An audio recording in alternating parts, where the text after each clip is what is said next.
नमस्कार, knocking-news.com में आपका स्वागत है। सब लोग इस समय बात कर रहे होंगे कि किस तरह से किसान आंदोलन हो रहा है, ये गिफ्ट वो गिफ्ट, 50 बातें, उठ जाओ मत उठो, कई एंकर जाके किसानों के सिर पे चढ़ जाएंगे, क्यों नहीं उठ रहे हो, ये सब चल रहा होगा। लेकिन इस बीच में मैं आपके सामने कुछ और बात करने वाला हूँ।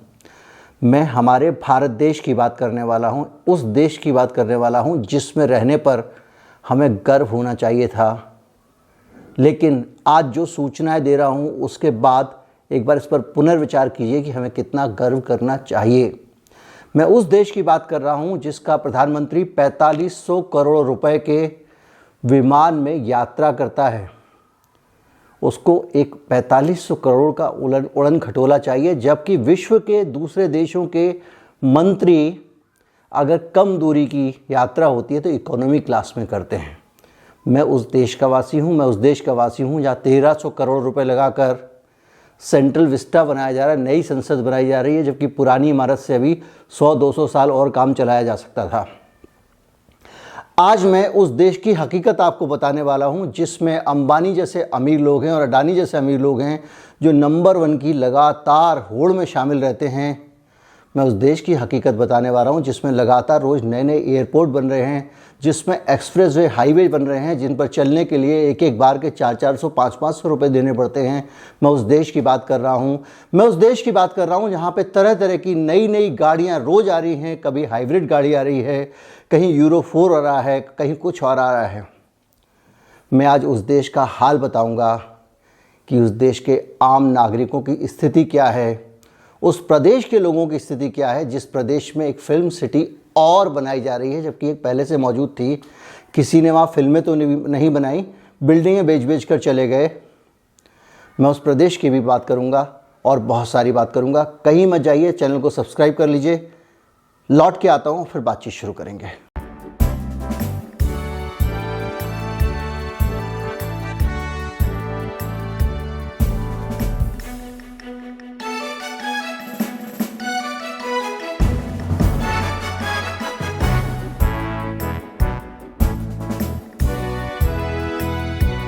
अक्टूबर में ग्लोबल हंगर इंडेक्स का एक आंकड़ा आया था जिसमें आप 101वें नंबर पे पहुंच गए थे।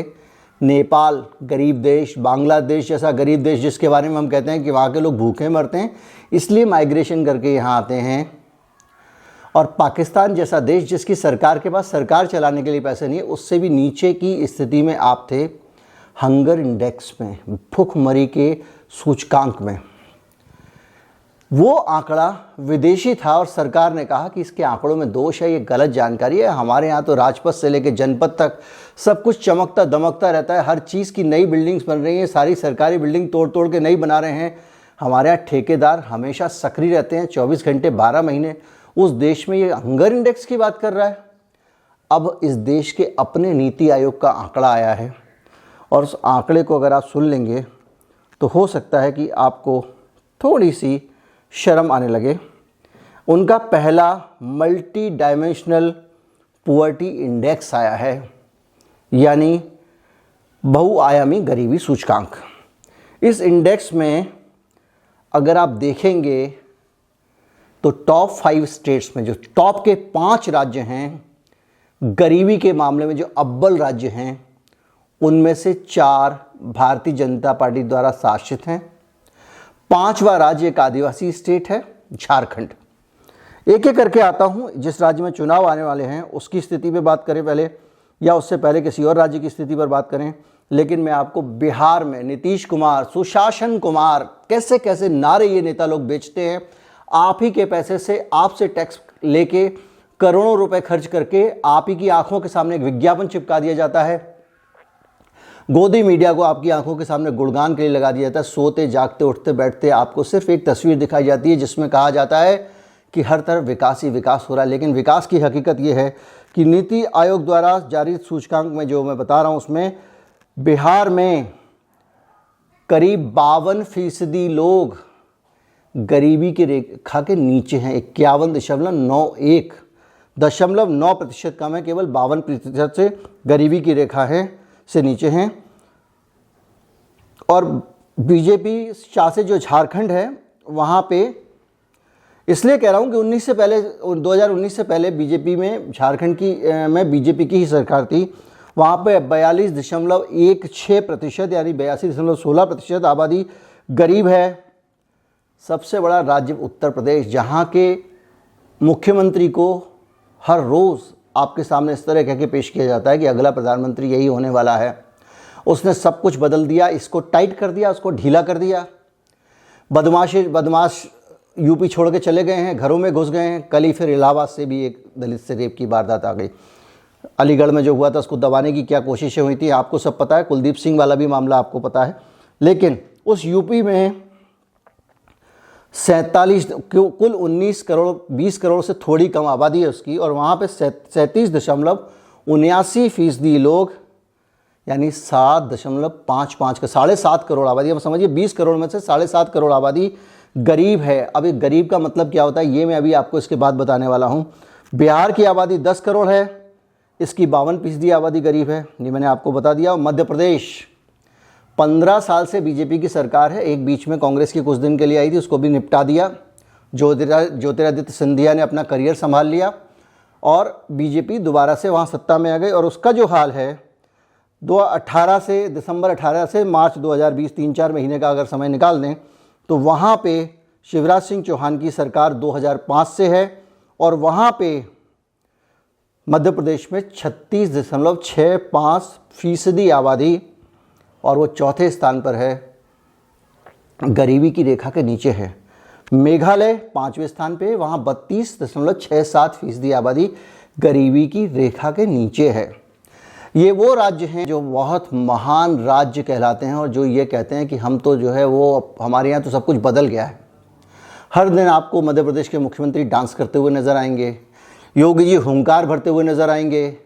प्रधानमंत्री का अपनी सीट बनारस वो उत्तर प्रदेश में है। हर दिन यहाँ सड़कें तोड़ी जाती हैं और दोबारा बनाई जाती हैं, यहाँ पुल तोड़े जाते हैं दोबारा बनाए जाते हैं। सड़कों का सौंदर्यीकरण रोज़ होता है। महंगी महंगी मशीनें खरीदी जाती हैं, लाइटें बदल के LED लाइटें लगा दी जाती हैं। अरबों खरबों रुपए का ठेके देने का काम चल रहा है। जो छोटे छोटे ठेके होते थे ना पहले मोहल्ला लेवल पे कि इस कॉलोनी का ठेका इस ठेकेदार के पास है, अब वो प्रदेश के लेवल पे होने लगे हैं। लेकिन आम आदमी की स्थिति ये है जो मैंने आपको बताया, गरीबी की रेखा के नीचे जी रहे हैं। अब आपको इससे एहसास नहीं होगा कि गरीबी की रेखा में ये क्या बता दिया मैंने, इतने प्रतिशत गरीबी की रेखा के नीचे। ठीक है, होंगे गरीब, लेकिन गरीबी की रेखा का मतलब क्या है ये जानना आपका बहुत ज़रूरी है। पूरे विश्व में भारत का जो गरीबी में हाल है, कुछ लोग अभी सोच रहे होंगे, अभी नीचे लिखने लगेंगे कि पिछले 70 साल में गरीबी के आंकड़े तो बताए नहीं। एक झलक उन आंकड़ों की भी दूंगा, लेकिन उससे ज़्यादा इम्पोर्टेंट ये है कि गरीब और गरीबी ये अभिशाप है और ये पहली प्रायोरिटी होनी चाहिए, पहली प्राथमिकता होना चाहिए हवाई जहाज़ से पहले, सेंट्रल विस्टा से पहले, किसी की भी सरकार हो। इसलिए गरीबों के आंकड़े ज़्यादा अहम हैं। लेकिन आपका सारा ध्यान इस सिस्टम का अमीरों की सेवा करने में रहता है। सेवा मतलब सेवा, सर्विस।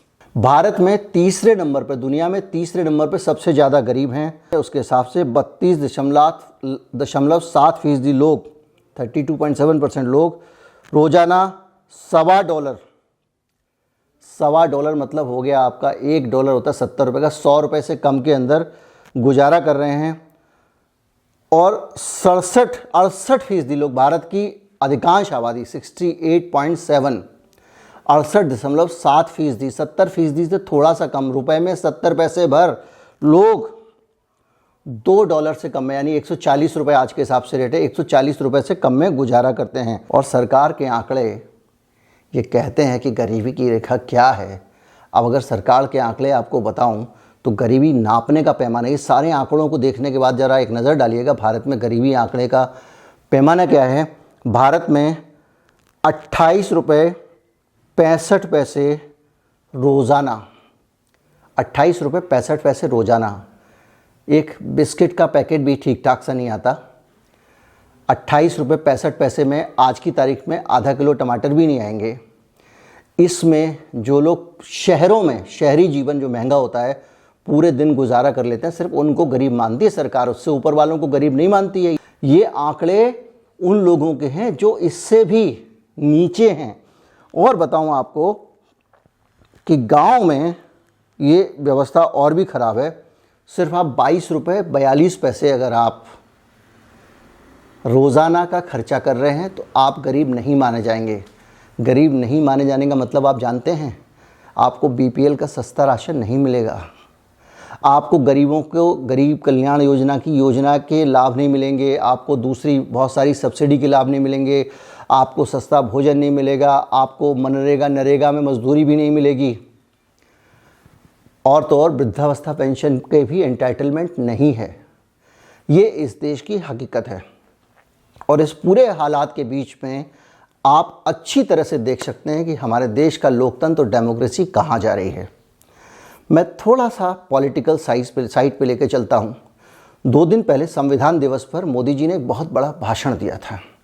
अपने भाषण में उन्होंने कहा कि देश में वंशवाद की राजनीति लोकतंत्र के लिए एक बहुत बड़ा खतरा है। मैं उनकी इस बात से सहमत हूँ।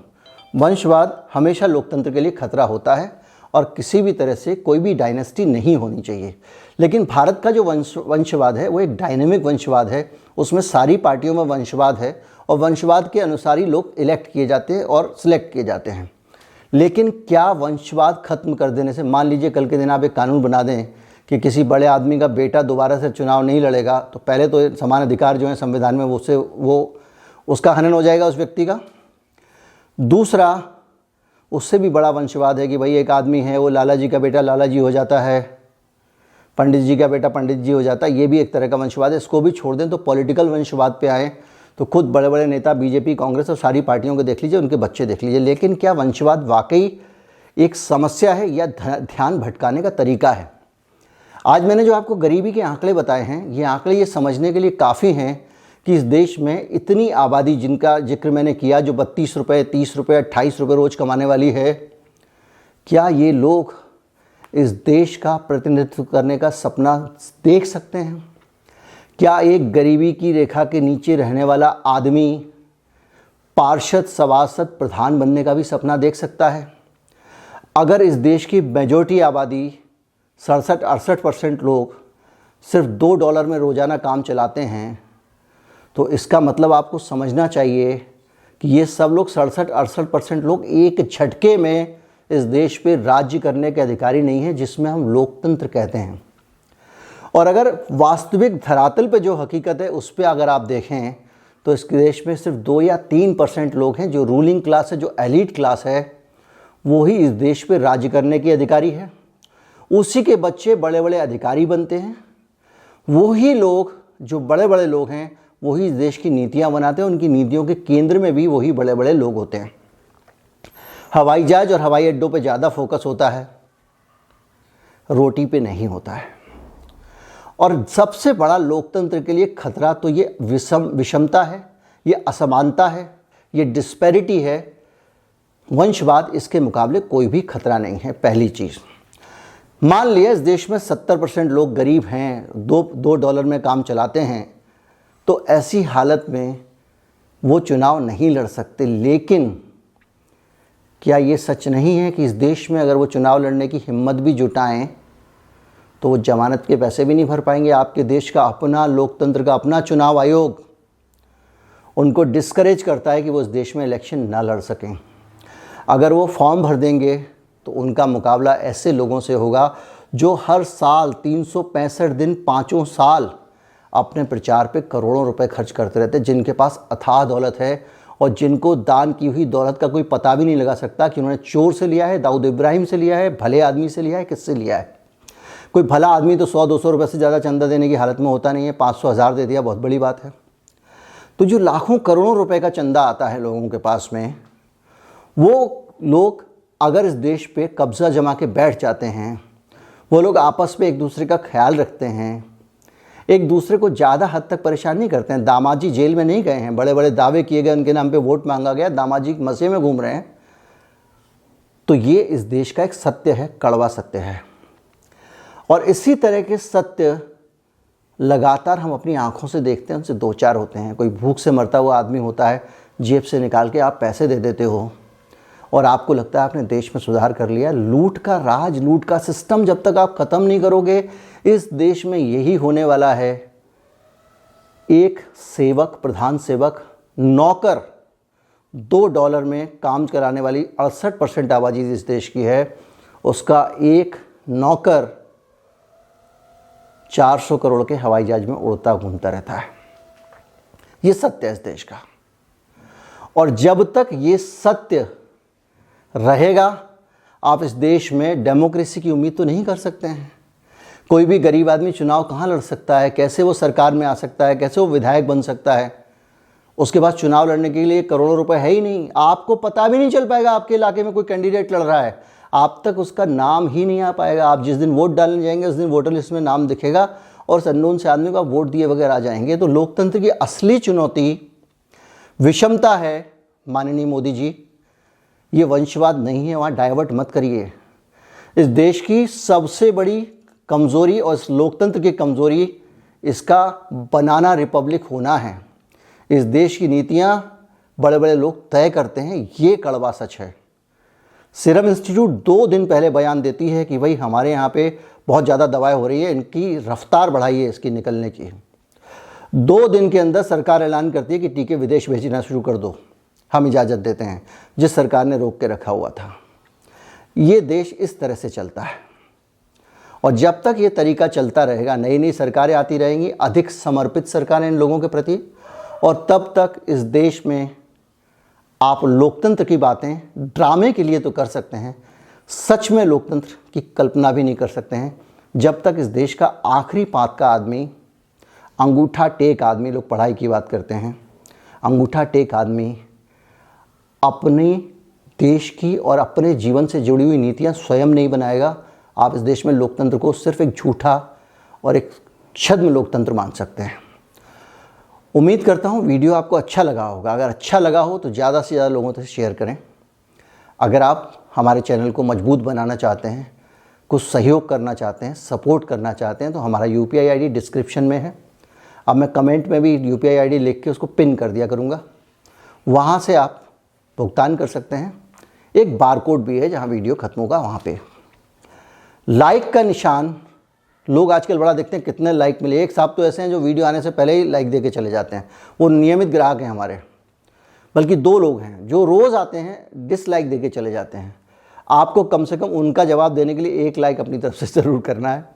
वीडियो को शेयर करें, ज़्यादा से ज़्यादा लोगों तक पहुँचाएं। ये गंभीर मसला है और इस देश की गंभीर समस्या है, जिस पे लोगों के अंदर जागरण बहुत ज़रूरी है।